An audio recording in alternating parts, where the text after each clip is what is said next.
আমরা অতীত বর্তমান ভবিষ্যৎ জেনেই কিন্তু কথা বলি, কারণ আমরা বিগত সময় অনেক রাষ্ট্রপ্রধান, অনেক মানে নেতা নেত্রী অনেকেই দেখেছি, তারা কিন্তু আজকে দুনিয়াতে নেই।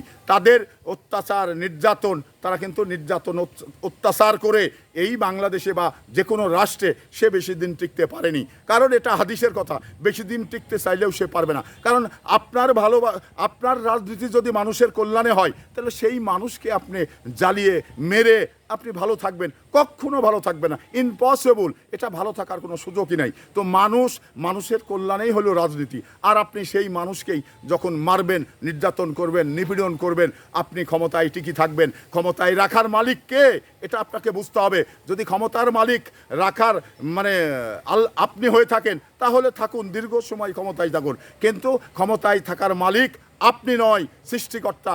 তো সেই সৃষ্টিকর্তার পুরেই বিশ্বাস রেখে, আস্থা রেখে আপনাকে চলতে হবে।